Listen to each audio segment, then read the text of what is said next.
जैसे कांवड़ यात्रा में पड़ने वाले ठेलों पर और दुकानों पर दुकान मालिकों का नाम लिखवा दिया गया है, जिससे कांवड़ यात्री हिंदू और मुसलमानों की दुकान आसानी से पहचान सकें।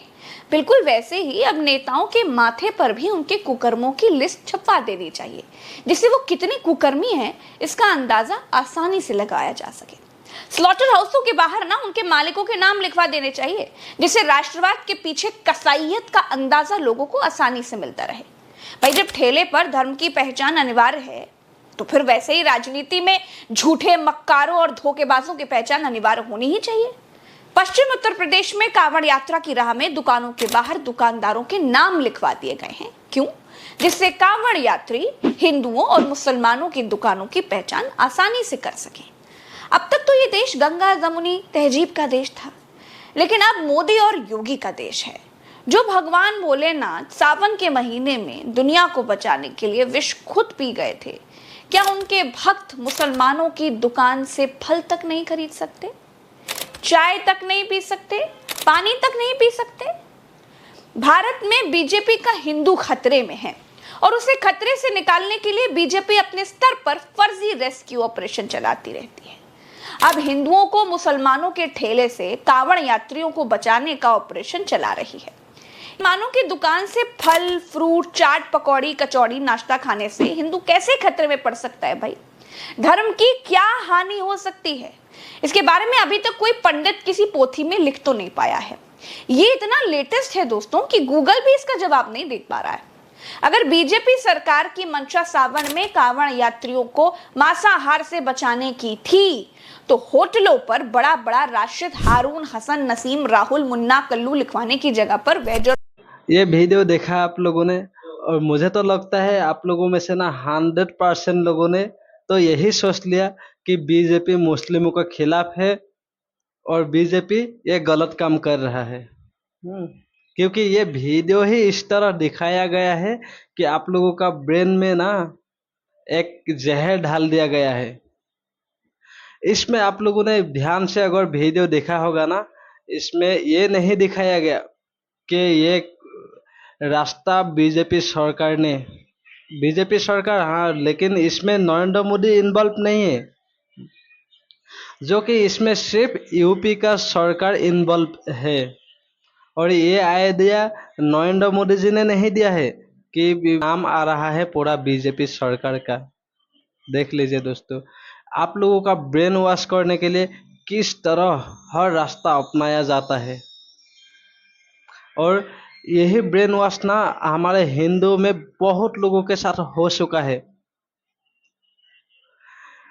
आप लोग गांव में जब रहते हैं ना, जब घर में रहते हैं ना, आप लोग बहुत ऐसे लोगों को देखा होगा जो आपके घर में अच्छा व्यवहार, अच्छा परिवार देख के वो परिवार को तोड़ने के लिए बहुत सारा फोट डाला जाता है।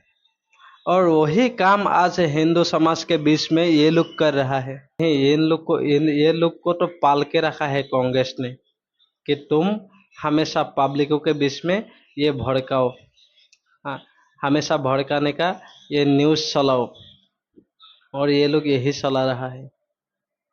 लेकिन आप लोगों ने पूरा वीडियो में देखा क्या, ये काम हाथ में क्यों लिया गया है?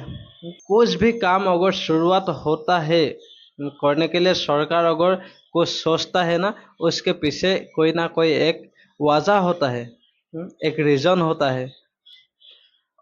और वो काम अपने आप थोड़ी बम की तरह फूट के आता है। शुरुआत कहीं ना कहीं से तो होता है ना। आप लोगों ने ये वीडियो में देखा होगा कि ऐसे कोई मुस्लिम लोग थे जो हिंदुओं के नाम पर ढाबा चला रहा था, जो हिंदू के नाम पर दुकान चला रहा था। तो ये पब्लिक को भ्रमित नहीं किया जाए, इसके लिए ये नियम, ये कानून हाथ में लिया गया है। तो ना सिर्फ राजनीति करने के लिए सिर्फ एक बहाना चाहिए। दोस्तों, अभी ये वीडियो का तो मैं आप लोग को समझा दिया हूँ, अभी अगला वीडियो देख लीजिए, इसमें आप लोग को पूरा सच्चाई दिखाई देगा। उत्तर प्रदेश प्रशासन ने इस फैसले को लागू करने के पीछे 2 कारण बताए हैं। पहला ये कि वो इससे भ्रम की स्थिति को खत्म करना चाहते हैं, और ये भ्रम दुकानों और ढाबों के नामों को लेकर है।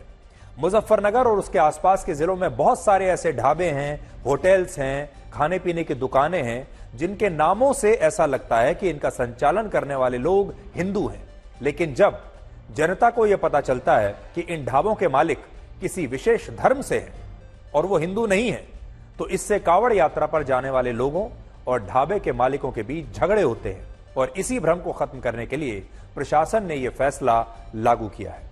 और इस फैसले को लागू करने का मकसद सिर्फ इतना है कि कांवड़ यात्रा के दौरान हिंदू अपनी धार्मिक शुद्धता को सुनिश्चित कर सके और उन्हें यह पता रहे कि वो किस व्यक्ति की दुकान पर या किस व्यक्ति के ढाबे पर खाना खा रहे हैं। और सबसे बड़ी बात यह कि यह फैसला सभी धर्मों के लोगों के लिए लागू हुआ है। इसमें कहीं यह नहीं कहा गया है कि किसी एक विशेष धर्म के लोगों को ही यह बताना होगा। इसके अलावा पुलिस का कहना है कि इस मामले में लोगों को अपना पूरा नाम भी लिखना होगा। इसलिए आज बड़ा सवाल यह है कि क्या अगर कोई सरकार एक धार्मिक यात्रा के दौरान श्रद्धालुओं की धार्मिक शुद्धता को सुनिश्चित करने के लिए कोई कदम उठाती है, तो क्या इसे मुस्लिम विरोधी कहना उचित हो सकता है या नहीं। और ये सवाल हम इसलिए भी पूछ रहे हैं क्योंकि हमारे ही देश में मुसलमान अपनी धार्मिक शुद्धता को सुनिश्चित करने के लिए ऐसे प्रोडक्ट्स का इस्तेमाल करते हैं जो हलाल सर्टिफाइड होते हैं और ये सब कुछ सरकार की सहमति से होता है। सरकारें कुछ संस्थानों को यह अधिकार देती हैं कि वो अलग अलग उत्पादों को हलाल सर्टिफिकेशन जारी करें और सरकारें ऐसा इसलिए करती हैं क्योंकि वो मुस्लिम समुदाय के लोगों की धार्मिक भावनाओं को समझती हैं और उन्हें ठेस लगने से बचाना चाहती हैं, उन धार्मिक भावनाओं का सम्मान करती हैं। लेकिन जब यही सरकारें किसी और धर्म के लिए ऐसा सोचती हैं तो उसे बड़ी आसानी से विरोधी पक्ष के लोग मुस्लिम विरोधी बताने लगते हैं।